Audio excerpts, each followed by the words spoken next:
Missed an episode of your favorite podcast? Choose from over a decade of content in our archives, not just the latest episode. All free at GCNlive.com. This is your call to action. Get prepared, America. Economy, survival, energy, disasters.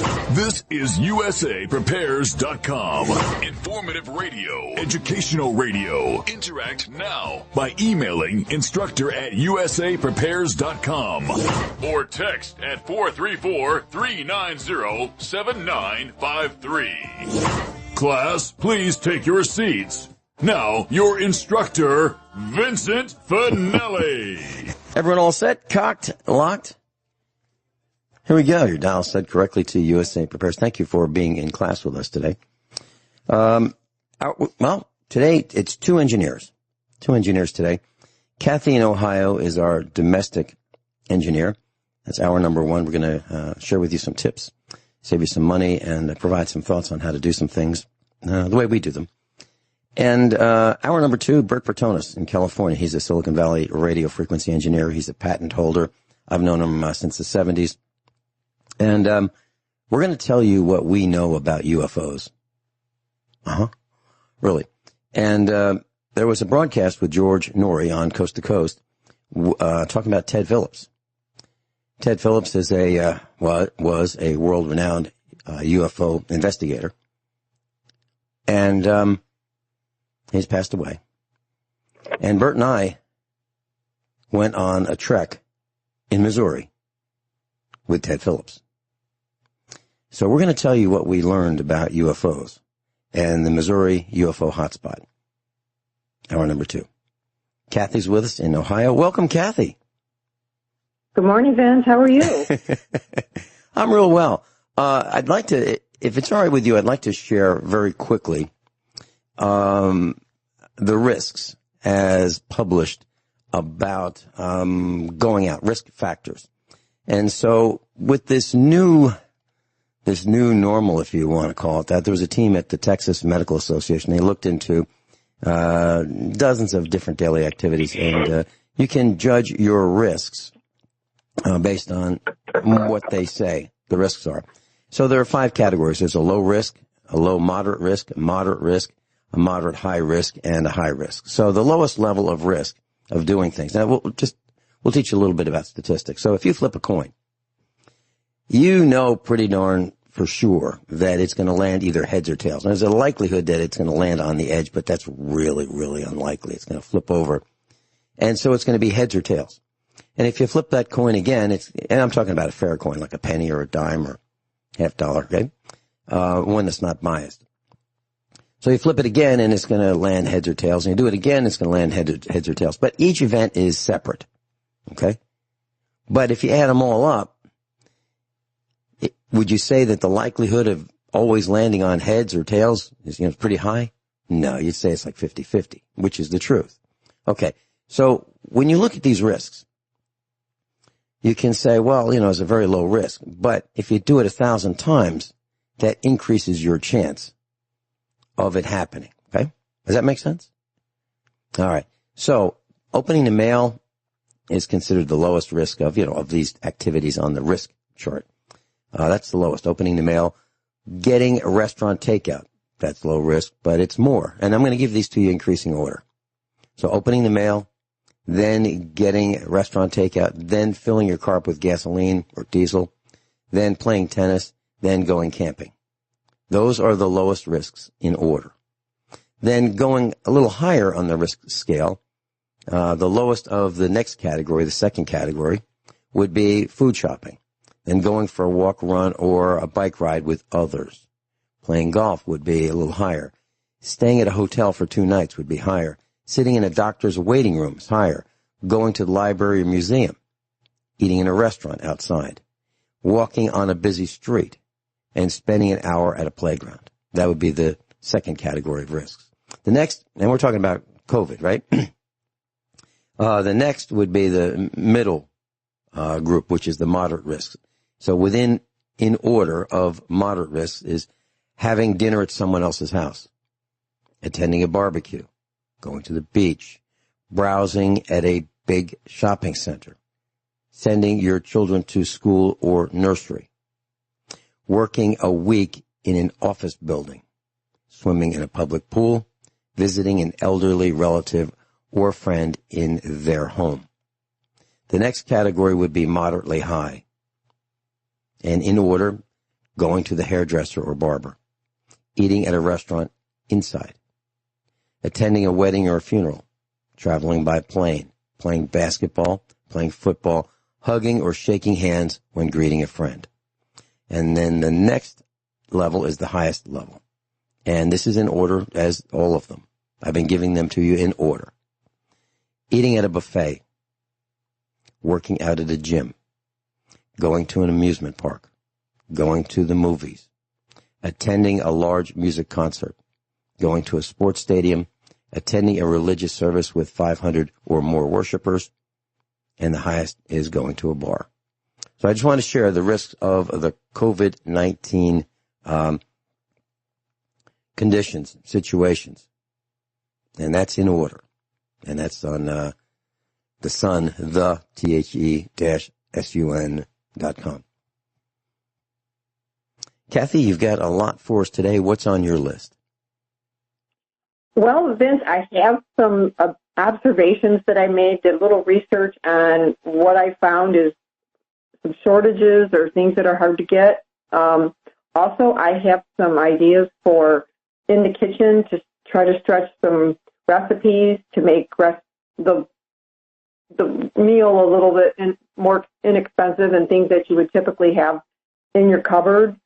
Also, just some basic things that I do to save money.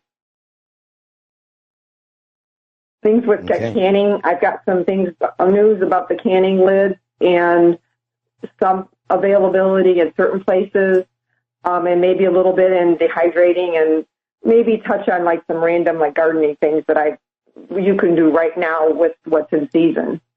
Okay. Sounds great. Okay, the first thing I wanted to say is I came across the quote, and I thought this was appropriate for USA Prepares. It says, "A prepared man's battle is half won." And I thought, well, if you are prepared, it takes a lot of stress off a stressful situation already.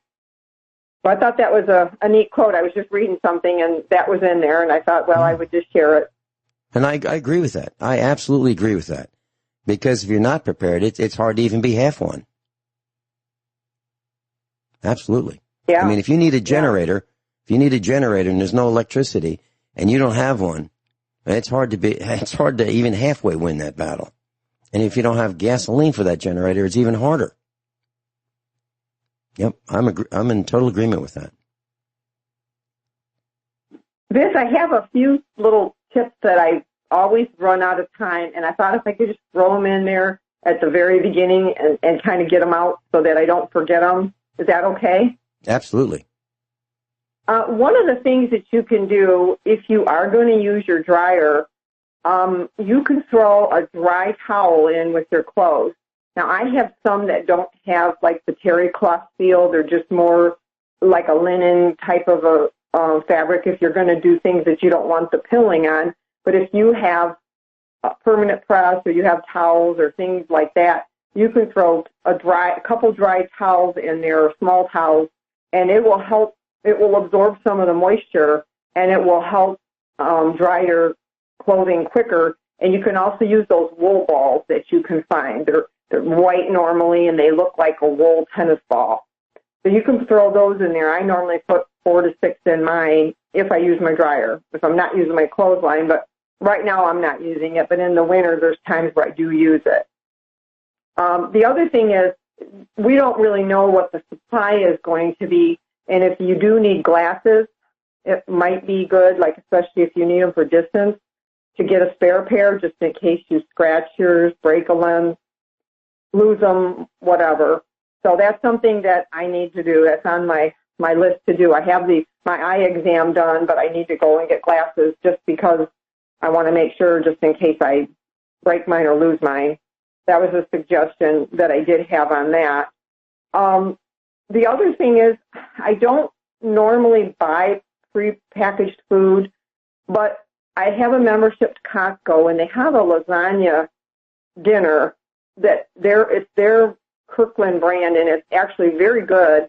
It's like $13, and I kind of keep one in my freezer as an emergency, just in case we have unexpected company or my kids and grandkids end up coming and staying later. It's something I can just throw in the oven, and I have something there I could throw a loaf of in my bread machine, but it's just my emergency meal. So if you have one of them that you can just keep on hand in case you have somebody sick or something unexpected, and then they have on top of them, they have a real hard foil lid.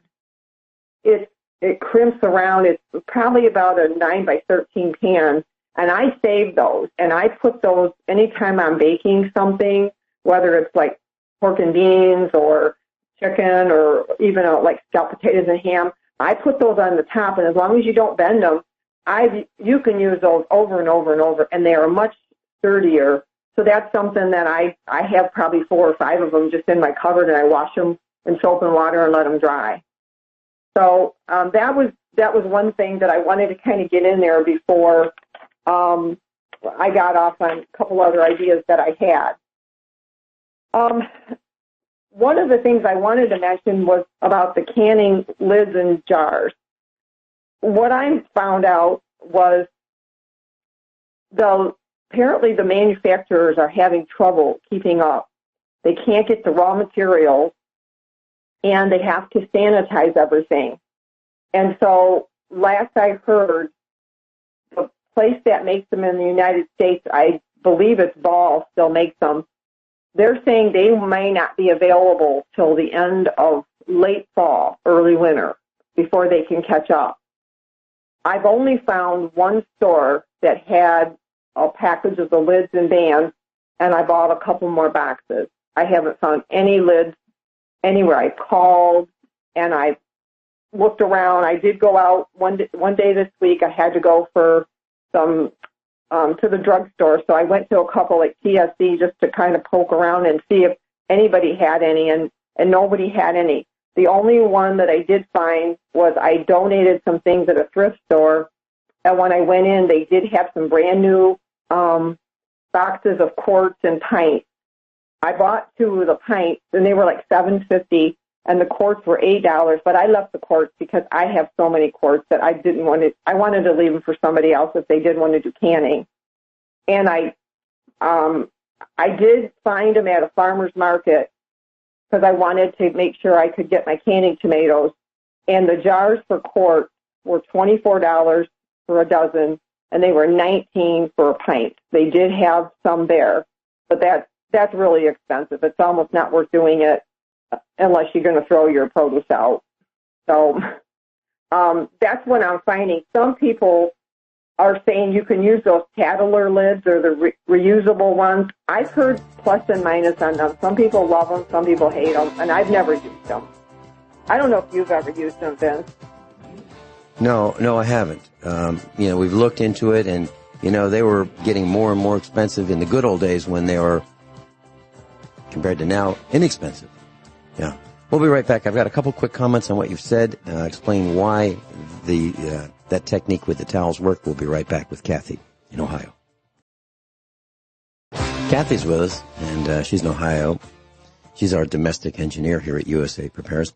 And she mentioned something very interesting and fascinating. She talked about when you're using a clothes dryer. I'm talking about an electric or a gas-powered clothes dryer. And if you've got less than a full load in there, and you want to speed up the drying time and make it more efficient, if you put in a towel or 2, it does. Now, why does that work?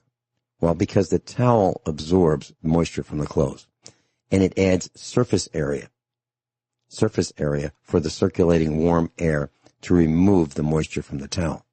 So you're just adding surface area, and that's why it works. It's just simple physics. It may not be obvious at first, but it absolutely positively works. Now, if you have a full dryer to begin with, and then you add a towel, you might slow down the drying time because now you don't have enough air circulating around those tumbling clothes. And about the lasagna, we do exactly the same thing. We have frozen lasagna for those in the freezer for those emergency times when we have to do something very quickly. It's not the best choice, but faced with an alternative that does not exist, it's a great choice. I'm in total agreement with you, Cathy. Please continue. Well, Vince, the lasagna, that can feed, that can feed 6 adults. There's a lot in there. And that's a cheap meal that you can just have for someone or have for family or guests or when life just doesn't go the way it's planned. So I try to keep one of them on hand. Real quick, Vince, I'll just give the website because when I did a search, the first 4 websites that came up on the Ball canning jars were all ads, and they were not from Ball. Ball's is freshpreserving.com. And the other ones say ballofficial.com or ballmasonlids.com, and those are not their website. So if you want the correct information from them, then it's the freshpreserving.com. So the one observance that I did make, I saw vinegar for a gallon. Heinz vinegar was $4.99 a gallon. Now, I know you can get it around $2.69 at other places, probably Menards and Aldi's and places like that, but I couldn't believe it was $5 a gallon for Heinz vinegar. I don't know why it's gone up so much, but it has. So it might just be the processing, Cathy, like everything else. You're absolutely right. Vinegar has gone up, and the availability has gone way down. So if you can find a store that will sell you a whole gallon, that's kind of a good find. And as a matter of fact, we have bought online vinegar, and you put it in your electronic cart, which really means very little. You put it in your cart, and then you say, okay, here's the time I'll pick this time of all the offerings of times that you can go get it. You pick one, and then you go to that store, and they come out and put it in your trunk or your pickup truck or whatever it is for you. They do, roadside or curbside, I guess they call it. And you may put it in your cart, and when you get there, you'll be really lucky if you get it, meaning many of these things. So when we talk about inflation, this is just a little side trip. When you talk about inflation, you have to include the times that you go to the store thinking that they have what you're going to get and the cost to get there, and then having to go back and back and back because they don't have it the first time, the second time, or the third or the fourth time. That's absolutely true. So consider that, and the government doesn't put that into the equation. So they say inflation is like 2%.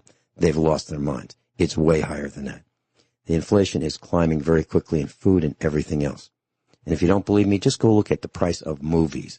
You want to get a TV series, TV series on DVD, and you want to, buy the series.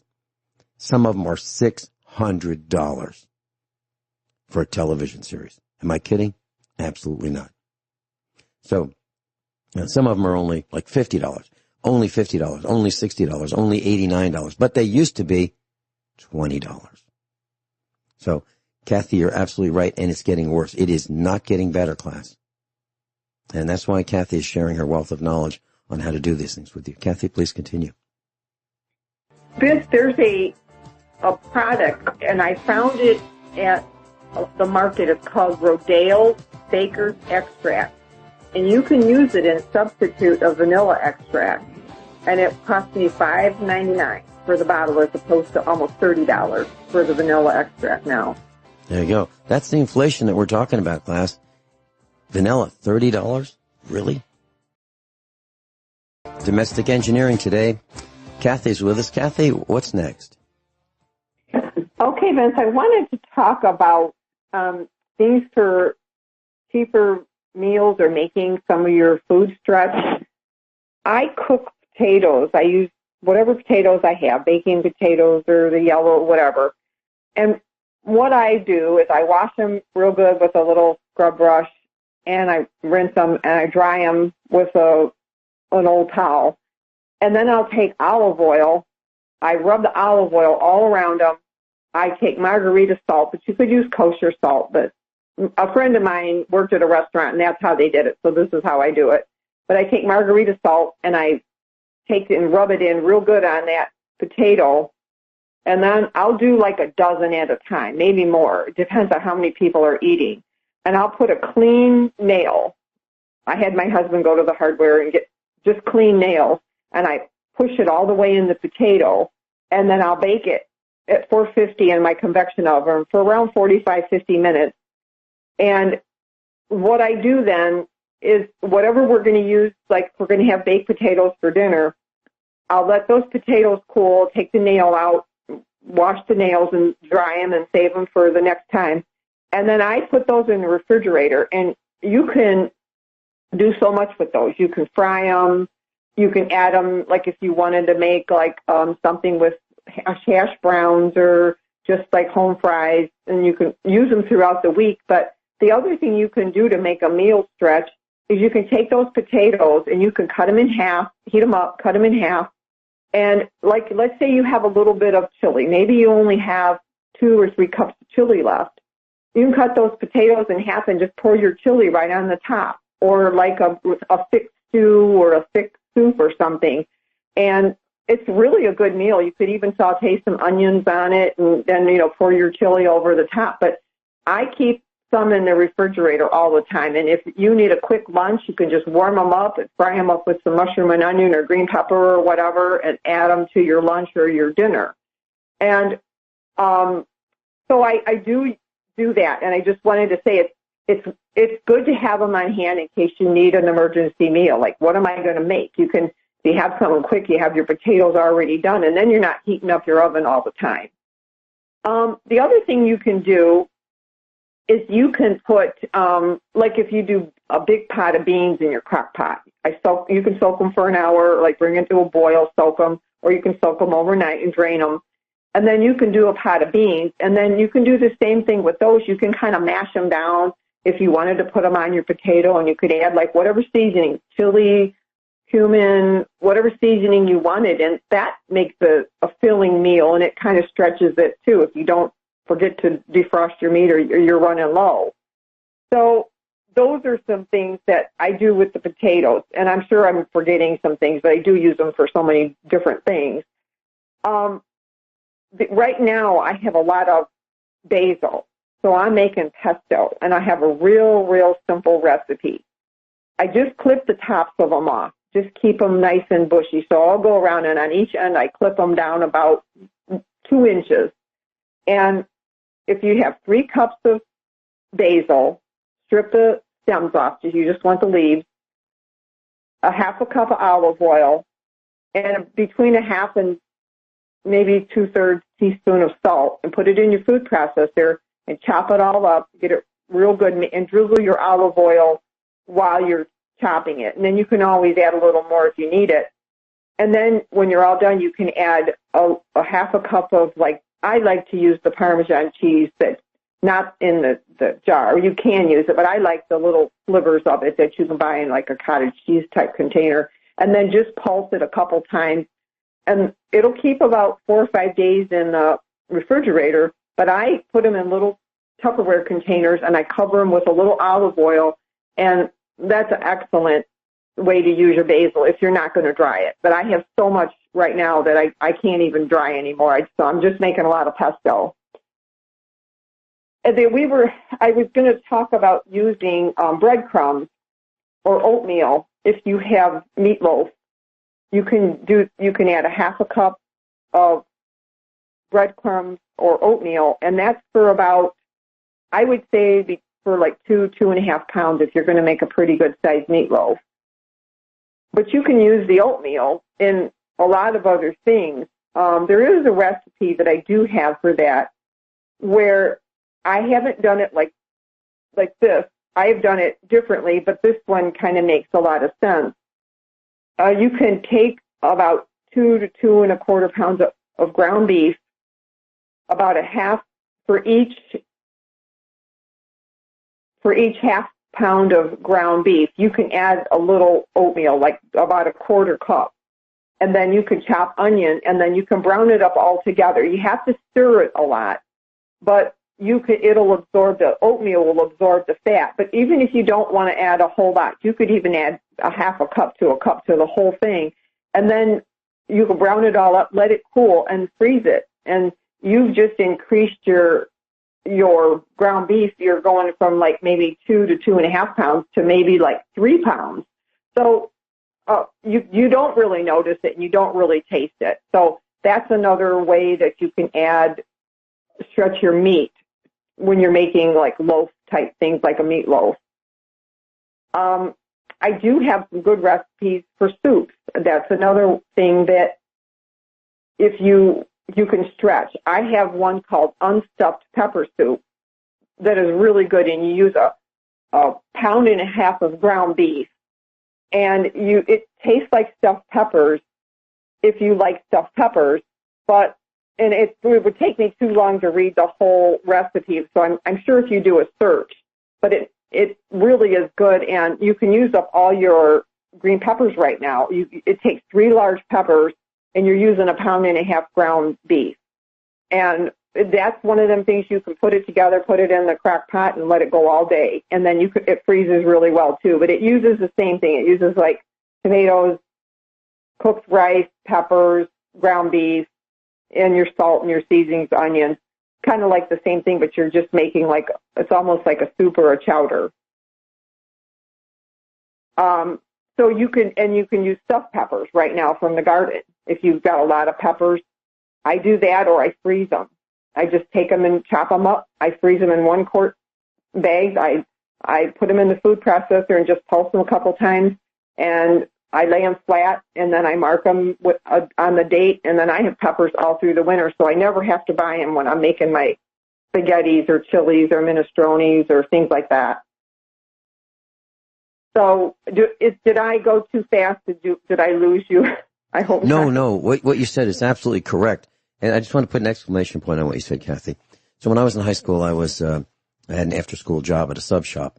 And for the first time I saw this, my mother didn't do it this way, but at the sub shop, they extended the ground beef when they made the meatball subs. So what the owner would do is he would take the ground beef and he would add oatmeal.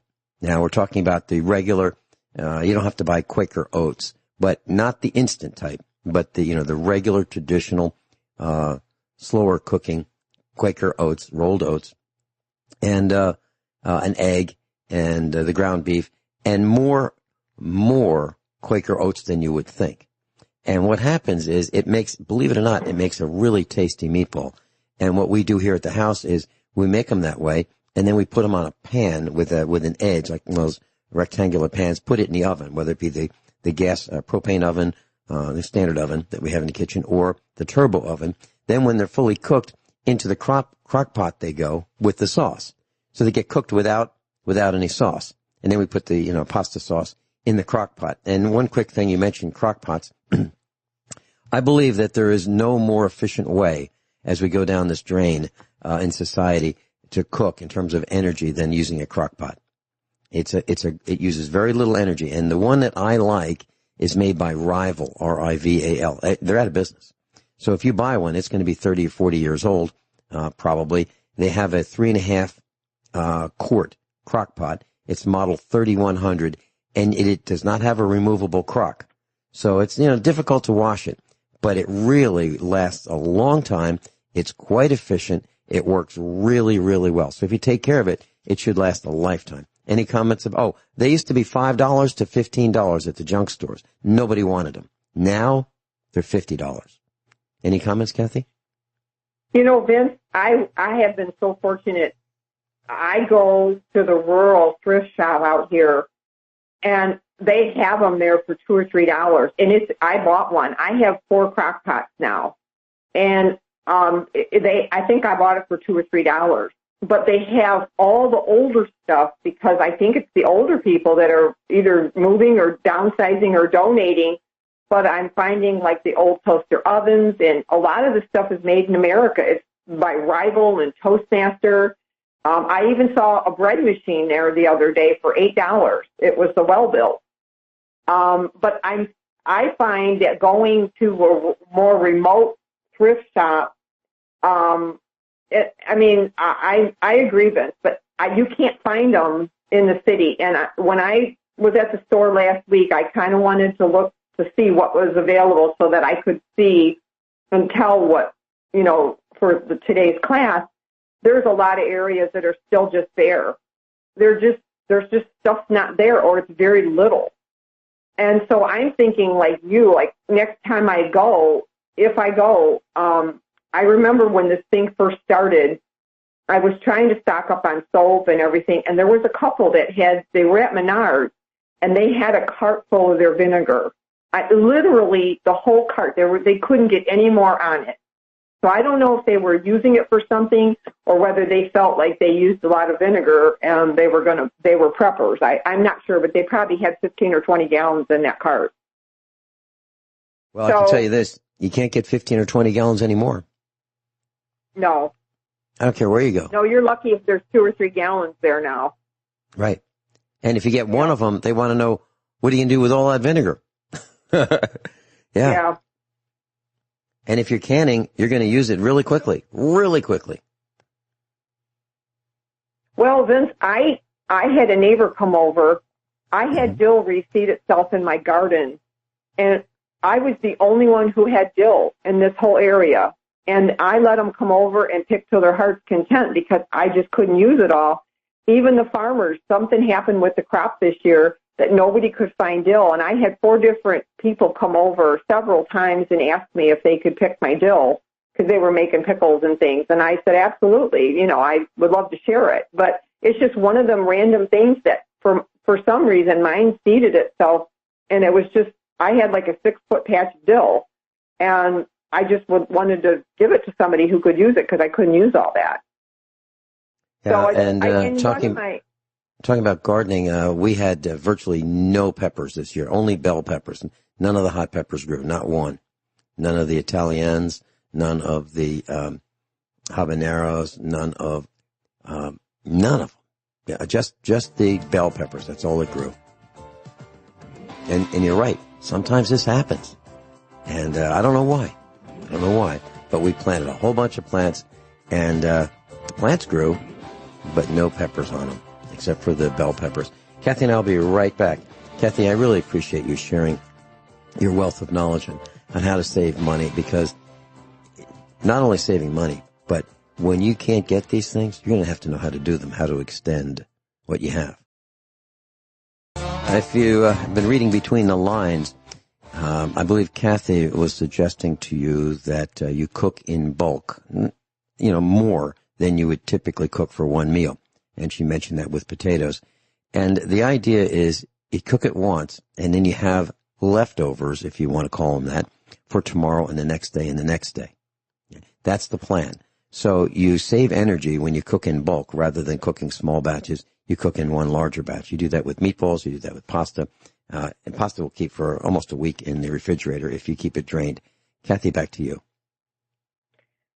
Well, Vince, another tip that when I make my chicken soup, I'll take a whole chicken and I'll just obviously rinse it, and I make a big one. Sometimes I do 2 chickens, and I have a big stock pot. It's probably 6 to 8 quarts.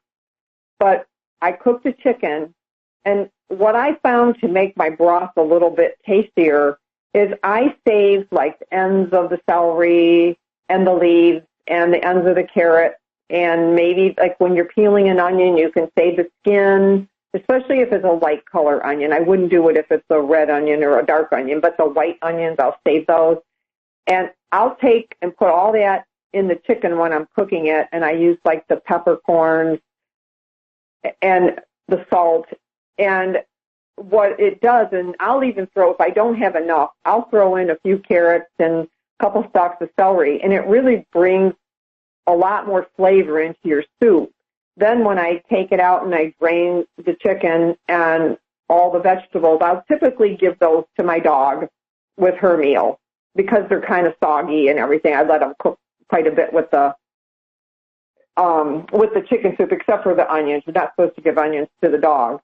And then when I make my chicken soup, I'll add all the onions again, fresh onions, carrots, and celery, and cook it. And a lot of times I'll have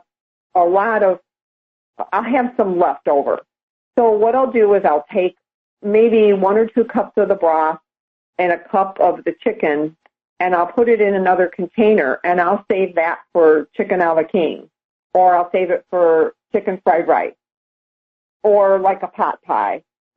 And so that way it's already done. It saves me time for later. Then, because by the time you've had chicken soup 2 or 3 times, you pretty much don't want it anymore. So I'll either freeze the leftover chicken soup, or I'll just take the parts and save it for the chicken pot pie or the chicken a la king, and then I just mark it and I can use it later. So that's for one or 2 chickens, you can get probably 6 or 7 meals out of that easy if you use the leftover chicken and the broth. The same thing you can do with, like, if you're going to make scalloped potatoes and ham. If you have pieces of ham from like a spiral ham, you can take those and freeze them. Now, I put them in my food saver bags, and they freeze excellent. They just freeze just like they're as fresh as can be. I still have a couple bags from Easter that I'm going to use. But then you can use the same thing if you're going to make, like, right now you could do like a boiled dinner with cabbage. You can take a big head of cabbage, throw in some of the ham, or if you have a ham bone, and you can put potatoes, carrots, and onions. I like beans, so I'll throw beans in mine. But it typically doesn't come like that. But I do like mine with the beans. I just think it gives a little more flavor. But that is such a cheap meal. I mean, for probably $4 or $5, you can make a big pot of like a cabbage type soup or boiled dinner.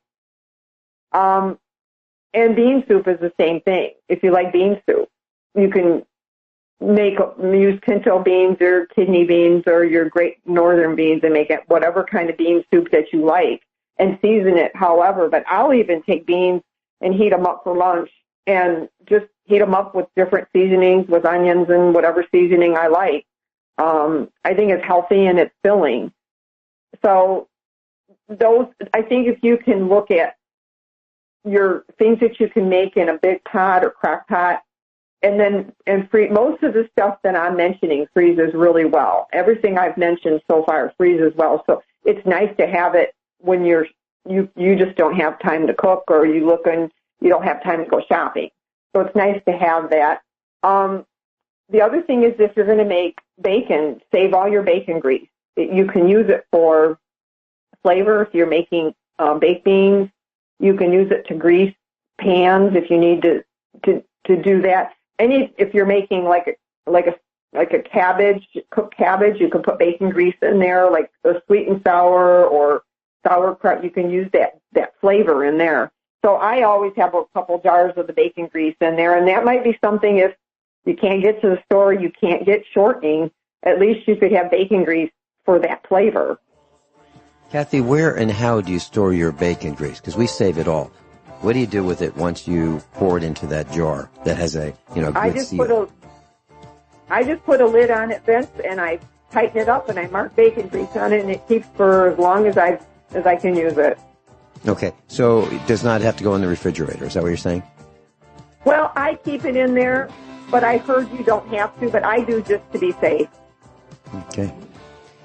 Cathy, thank you so much for being with us today and sharing your wealth of knowledge. I'm looking forward to having you back again and again. And we might have some openings coming up in the next couple of weeks. So if that works for you, please keep us in mind.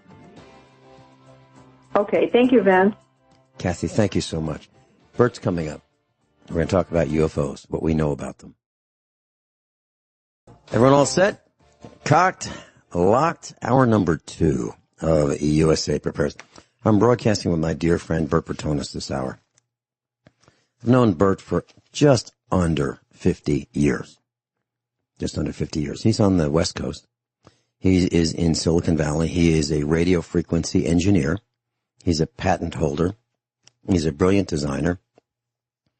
Actually, I have a couple of his designs in the studio. Satellite communications receivers. I have a Telecom 124 and a 4000 in the studio to remind me of the good old days. And we're going to be talking about something that we know a little bit about. And Bert called me a day or so ago, and he said, "Hey, Vin, George Norrie was talking about us on the broadcast." And I said, no, he was talking about us. And he said, well, close. Not exactly us, but what we were doing. And it's absolutely true. We were doing it. Bert, would you like to share with us what that call was all about and how it led to this Sure, broadcast? Vince, and good to be with you again. Oh, it's great to be with you. Yeah, so can I backtrack just a little bit and give you kind of the background for how this all began? So, as you know, I've started a few companies in my time, and typically I got private investors or venture capital to invest in my companies. And a while ago in a previous company, I had this French venture capitalist who was had invested in our company, and in fact was sitting on our board of directors. And we made him chairman of the board. In fact, he was so helpful and bright, and so turned out that that investor was Jacques Vallée, the famous UFO investigator. In fact, there's a part that's him in the movie Close Encounters of the Third Kind. But I digress. So from time to time, I talk to Jacques about what was both of our hobbies, which was UFO investigation. My primary business was starting and running electronics companies, and his primary business was investing in Silicon Valley startups and making money for himself and his investors. But time went on, and I sold that company and moved on. And one day I got a call from Jacques in the middle of the week, and he said, "What are you doing for lunch on Saturday?" And I said, "Well, I don't have any plans. Well, what's up?" And he said, "Well, I'd like you to meet some friends of mine." I said, "Sure, Jacques." So went to this restaurant in Palo Alto, California, middle of Silicon Valley, and sat down with four of Jacques' friends. One was a nuclear researcher, another worked for the government, one was a investigator for Stanford Research Institute, and another actually worked in Hollywood, and I won't mention his name, but many people would know him. And we talked about the subject of UFOs. And they went on to tell me that there was this area in the country where UFO phenomena has been occurring for at least 40 years on a fairly regular basis, and they had all been involved in researching this area from their different fields, whether it be engineering or light photography or other paranormal investigation. And they went on to say, "We think there's a RF phenomena going on, particularly microwave energy, and we'd like somebody with your skill set to join our team." So I was taken aback and of course accepted and joined the group, and then went on to find out, they didn't tell me till a week later because they wanted to keep it secret, went on to find out that this area was only a short drive, I won't say how long, from a good friend of mine who had just moved to Missouri to build a cattle ranch. And that person was you, Vince, and this was just before you became a radio personality. And that's kind of the backdrop to what we're going to talk about today. Yeah, and this is all true, class. And so we went there.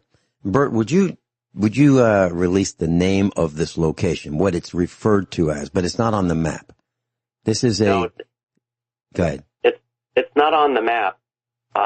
There's a very famous UFO researcher who we met with on when I came out, called Ted Phillips, and Ted is from Missouri, and he was the first scientist to really begin investigating in depth the phenomena, and he came up with the name Marley Woods.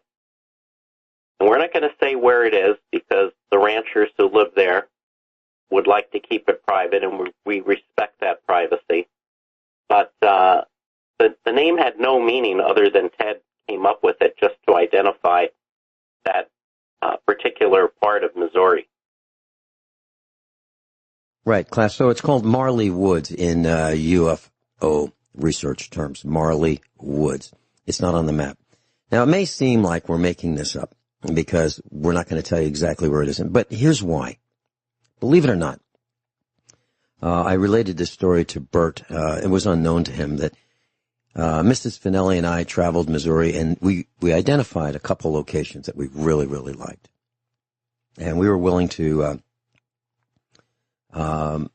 put offers in, firm offers, to buy 2 farms. One farm was about just over 200 acres, and the other farm was bigger at 241 acres. And the one that was 200, let's say 210, 215 acres. I'm being vague on purpose because I don't want this area to be identified. The one that was 210 to 215 acres was really close. I mean, like maybe a mile or so away, maybe 2 miles away from Marley Woods. And it was really magnificent. But the other farm, the one that we ended up buying, we bought because it was difficult to negotiate with the guy who was selling the 210-acre farm. He was a foreigner, and it just very difficult. So I said, I just don't want to deal with him. So we ended up buying this farm, and I'm glad we did because this is a better farm. And so I've been there before. Bert and I went there with Ted Phillips and one other individual.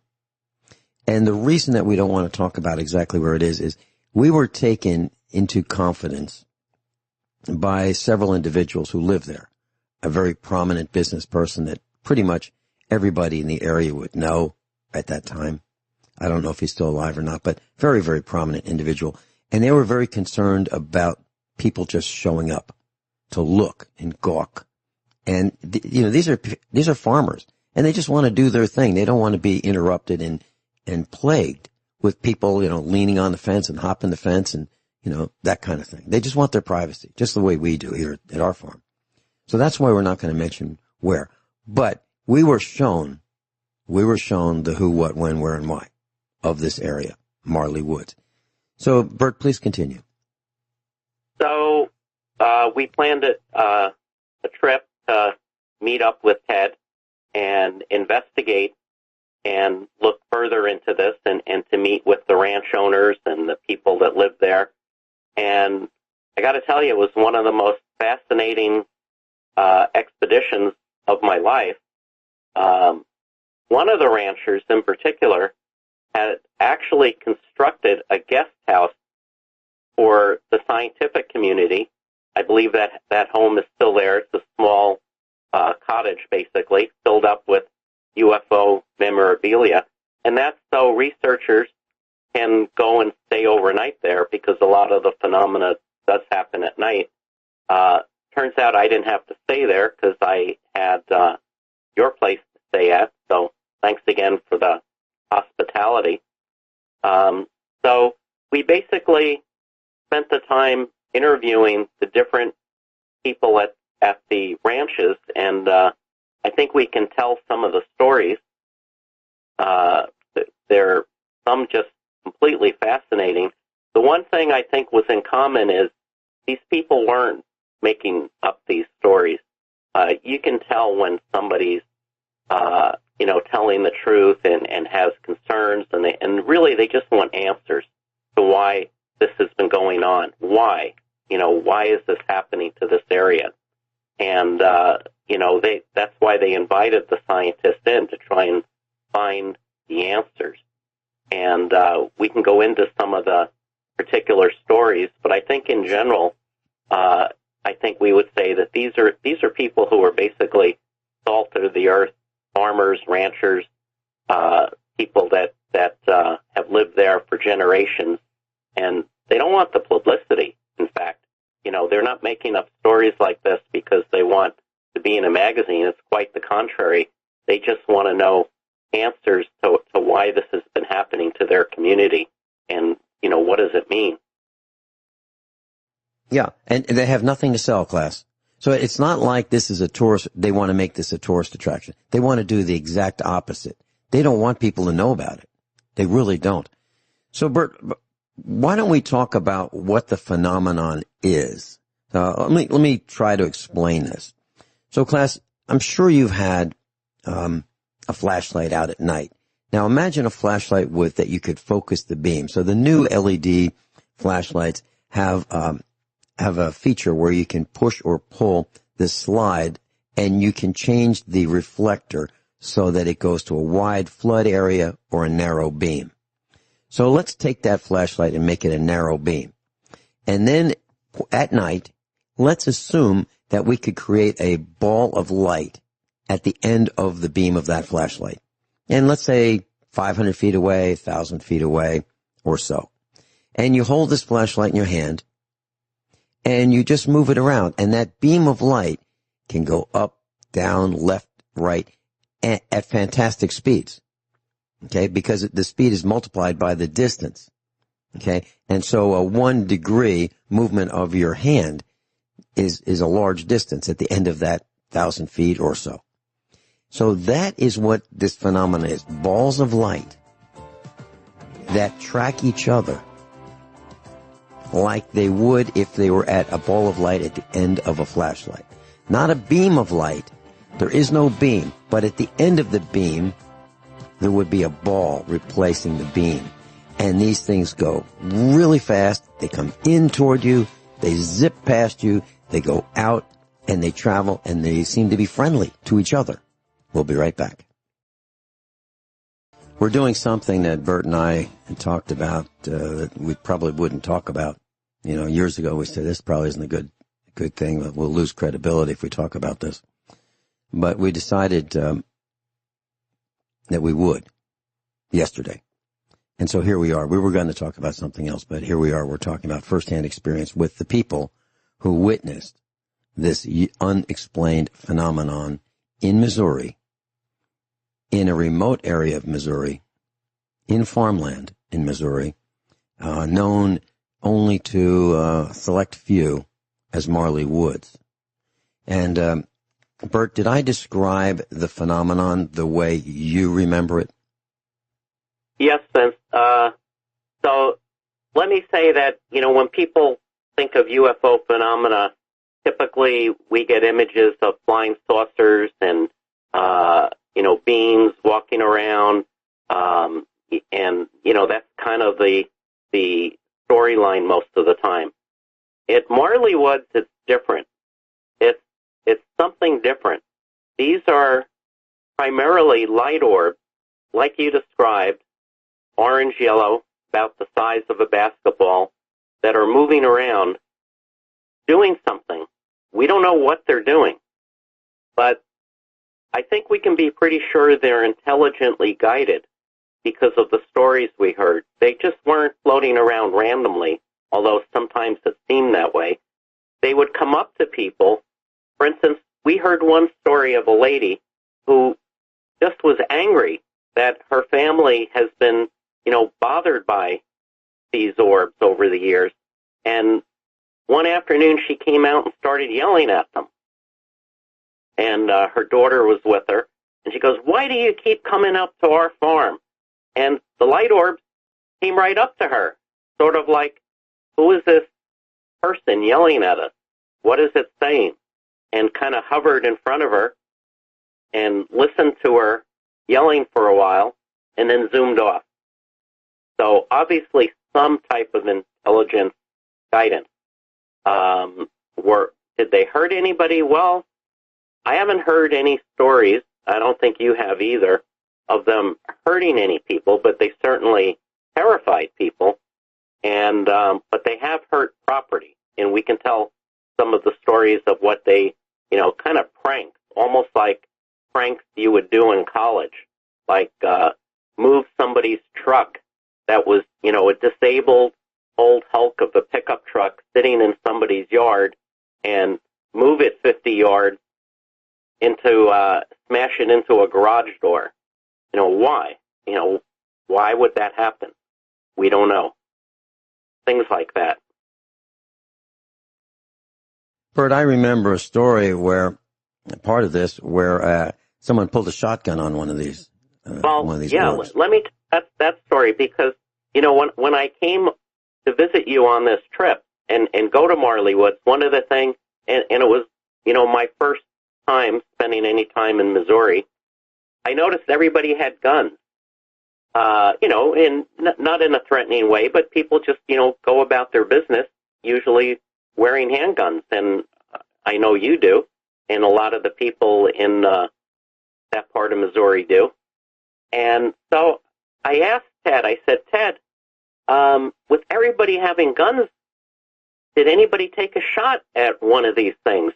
Probably I wouldn't do it, but, and he goes, interesting, I can tell you a story. So let me repeat that story for you, Vince, if you have time. So about two ranch hands who were driving back from their job in a pickup truck, and it was just the sun was starting to go down, and they noticed that their truck was being followed by one of these light orbs. So one of the guys pulls out his shotgun and says, slow down, let me take a shot at the thing. And so the one driver slows down, and the other guy leans out the passenger door window and fires the shotgun at the light orb. Well, as told to us, the light orb exploded into 1,000 little balls of light, then came back together and kept following the truck. At that point, the two guys were so terrified, they didn't even want to look back. They drove for 20 minutes, barely talked to each other. When they finally looked, it was gone. And they obviously aren't going to probably do that again. I'm just thinking about the fallout from this broadcast, Bert. Some of the people who have microphones that are on talk radio. This is do radio. I'm talking about talk radio.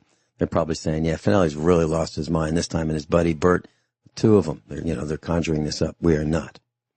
And we decided that we would talk about it. Now, we're talking about Ted Phillips, and Ted Phillips is the guy. He is one of the major UFO researchers of his era, and he has passed away. And Bert and I were stomping around in Marley Woods together with Ted Phillips and one other individual. So there were four of us. And Bert, do you want to tell a story about, I asked Ted a question about, what about this area? Do you want to say that, or do you want me to? Well, I'll intro it, and then you can fill it in. But I think the difference is, I've been sort of as a hobby, a UFO investigator for some time. You were definitely in the skeptic case, and, open-minded, but very skeptical. And so the first thing you said was, why here? Guys, why? What is it? What is it why this phenomena is happening here? And you can comment to what how Ted responded. Yeah, I said to Ted Phillips, Bert was right there. I said, so Ted, what is it about this area? What makes it special? Is it that there's a lot of iron in the ground here? That's like a superconductor in the earth that attracts energy more than just dirt elsewhere because there's more iron in it? Is that what it is? Or is there radiation here? Is this a radioactive hotspot? What is it about this area that seems to draw this phenomenon that has been witnessed by so many people as balls of light traveling through the air? They appear to be friendly to each other. They come up close. They disappear. What is it about this area that attracts this phenomenon that is witnessed by so many people? What is it? And he got mad at me. he was kind of frosted that I said that. And I'm not sure why. And he said like, something to the effect that, so you're telling me you don't believe it. And I said, no, that's not the case at all. I'm just saying that if it's happening like this and it's happening here, then there must be something special about this area that's different from other areas. And then, he kind of cooled down a little bit. But he's kind of annoyed with me for asking that question. But I thought it was a perfectly reasonable question. How about you, Bert? Do you think that was reasonable? Well, not only was it reasonable, but it's the logical question, the first question probably someone would ask. So I don't know if we got an answer. I don't think we scientists community really knows, but why don't you say what ideas we came up with at the time? Okay.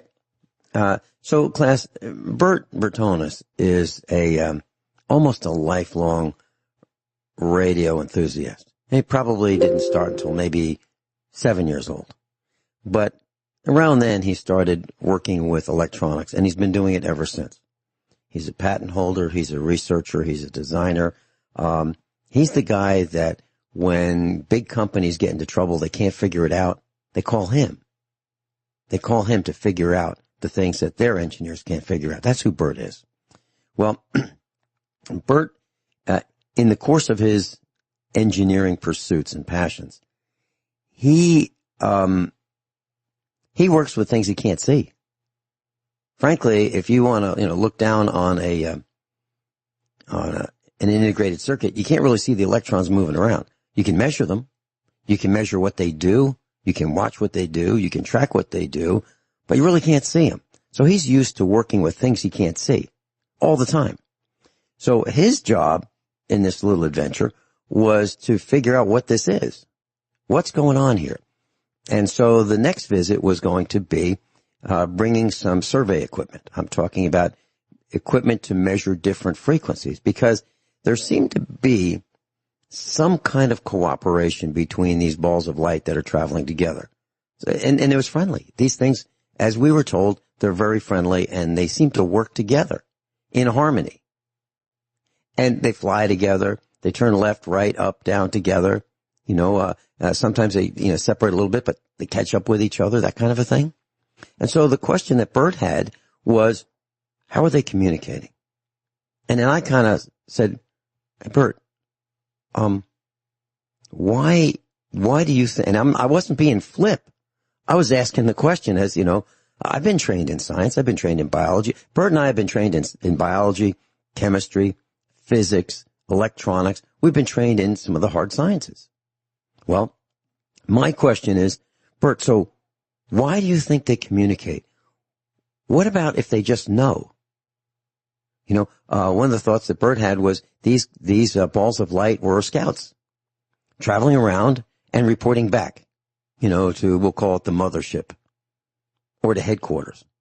And we don't know what that is, but we thought maybe that was it. But my question to Bert was, why do you think they're communicating? How are we going to measure this? And if they can do this, why would they be using frequencies that we use? They might be doing the equivalent of laughing at us, using these primitive communication methods in the high frequency microwave range. Maybe they just know, and they don't have to communicate. They're actually a part of each other, but they travel separately and together. And so that was my question. Bert, do you remember it that way? Yeah, and then also, could there be something in the ground, in the earth, that brought them to this area? Because I don't think it was the people. I don't think they wanted to learn about the culture or anything like that. So what's in the geography of this area? And I think there were some answers there that I think we got. Maybe. Yeah, and actually we probably ended up with more questions than answers. So there is more iron in that area. But the radiation part, not so sure about. But we really think it was related to the geography. And it is farmland. And Bert, it is so hard to believe that all these people would have such serious looks in their faces. They didn't want to talk about it. But they also, the ones that we talked to saw it. They had firsthand experience with it, with this phenomenon. But there was no sign that said, Area 51, turn left. It wasn't like that. They wanted to keep it quiet. It was like prying it out of them until we gained their trust. They didn't tell us much. They wouldn't tell us anything. But we did see that, we'll call it a cabin, we'll call it, in the woods kind of a thing, where they could actually, sit on almost like a bleacher, but it was just a bleacher for like a couple people. And they could sit raised above the ground and they could watch. And that's what they would do. They'd go outside at night and they would wait and watch. And then they would see it and they would confirm with each other that they saw what they saw. And then he would confirm that with other people that saw it on different days. And these are balls of light. And it was always the same thing. And everybody described it the same way. Balls of light. Moving so fast we call it acrobatics that we can't do. And that's why I described it as a ball of light at the end of a flashlight beam. Because you know how fast you could move that around. And we know there's nothing that we make that can fly like that. We know that. So that's what it was. And they would come and go. And they would disappear. And that's what we heard. Yes. There was one area, let's say the epicenter. Let's describe, 3 or 4 ranches, and approximately in the epicenter, there was that area that they called no man's land. And no animals would go into that little territory. Very strange. So we're talking about, we have here at the farm, we have all kinds of 4-legged creatures. We have skunk, we have squirrels, we have rabbits, deer, armadillo, possum. I mean, just to name a few. Okay? And then there's domestic animals. But in this area, you would expect that deer are real popular here in Missouri, especially in the countryside and in farmland and ranch land. No deer. No small animals. It's almost like there was a fence around it or signs that the animals said, oh no, we can't go in there. We're not allowed in there. That's what it was like. And they all described it that way. All the people who lived around it said, yeah, like this no man's land. Animals won't go. They told us they won't go there. They don't go there. So we go ahead. Very strange. Mm-hmm. Yeah. So did we see these balls of light? No, we did not. We didn't. So we're not saying that we saw them, but we are saying that we interviewed a whole bunch of people who did see them, and they all said the same thing, and they were really serious about it. It's almost like if they had a script and they all stuck to the script, that's what it was like. But these people did not seem like the people who would stick to a script. They seemed like they had individual opinions, and they talked about, their firsthand experience and so forth. And really, they don't want people coming out there. So we're not recommending that you try to find Marley Woods. I mean, you can do research on it. You can do research on Ted Phillips. But there's nothing, I believe, other than once or twice or maybe 3 or 4 times I've mentioned something around this that you and I were stomping there, but we haven't talked about it in detail as we are now, on the radio. So there's no information about Bert and me doing this because this is the time we're actually talking about it. Bert, what did you come away with? We came back to the farm. It was a substantial drive back to the farm. What did you come away with after that? Well, I think you hit the nail on the head when you earlier described it as rather than getting answers, we got more questions. Mm-hmm. I was hoping that we'd figure out, is this something man-made? Is this somebody putting on a prank? Is this, the traditional UFO lands and says welcome and alien walks out? Well, it was none of those things. And in fact, it was more befuddling the more we learned. It's almost like something more advanced than the traditional UFO story you hear about. We still don't know what this is. I think, collectively, I think we're all learning more and opening up more to the subject. It's obviously been on the news with the Navy camera footage, and a lot of people are opening up their awareness. Hold that thought. We'll be right back. I want you to know that when Bert and I decided that we would talk about this subject, we did not have a plan as to, we'll talk about, here's the script. And it's not like that. What you're hearing is our reaction to what each other has said, saw, etc. We were both there with Ted Phillips and one other person. And Bert, let me say it this way, and then correct me if you think that I'm not saying it right.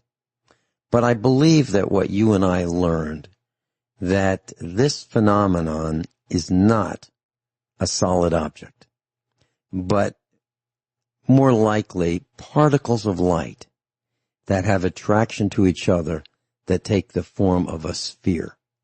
So what I'm saying is it's ball-like shape, particles of light that are attracted to each other that work together to form a sphere, travel together, and travel in multiple spheres with each other, cooperating with each other.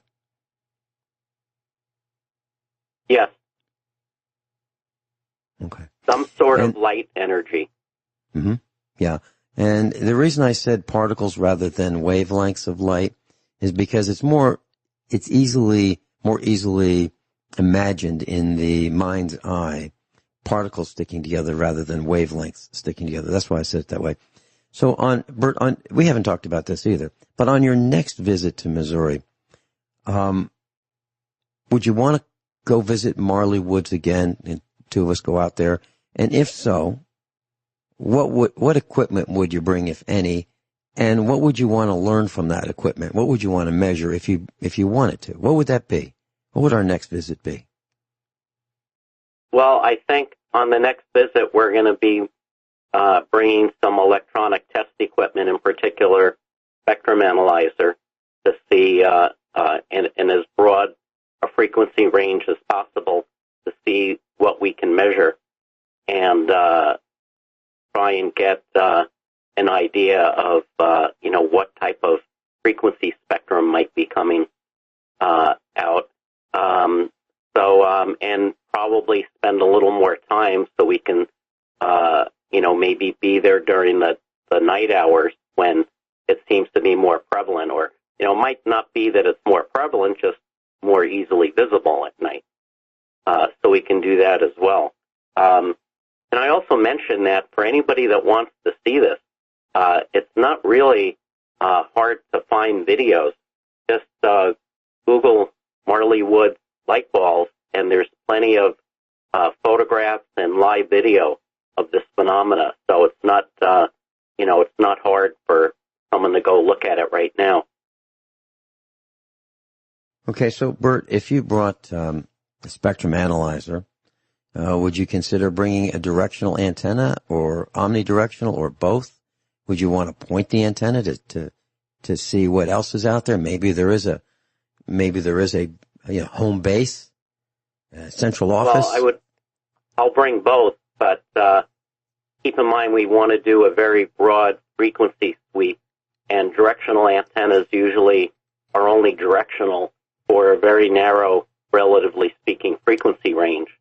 So we'll bring everything that we can, and try and learn a little bit more about the frequency signature that we can detect. The higher the frequency, the more data that can be contained on that frequency. What are you thinking? Because the way these things move, it seems like there's a lot of data points. A lot of data points. So do you have an idea of what frequencies we might be measuring?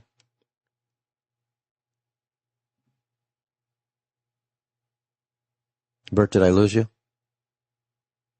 There's already been some reports of high levels of microwave energy, so that might be something we'll look at. Is that related? Hard to say. More testing needed. Mm-hmm. Do you have a frequency range that you're thinking about, or how high can you go?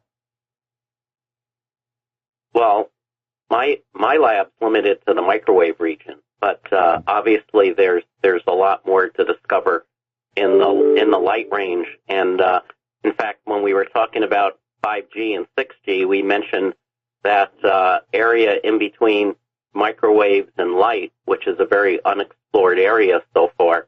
Unfortunately, there's not a lot of test equipment available in that range. We're talking about the terahertz region. As we're discussing this, I'm thinking that these light balls, if they are what we think they are, they're beyond what we can measure. Isn't that possible? Very possible. Because we're talking about moving from radio frequencies into light frequencies, and that's beyond the capability of today's semiconductors, as I understand it. Well, Bert, I got to tell you, I think some people are scratching their heads, wondering.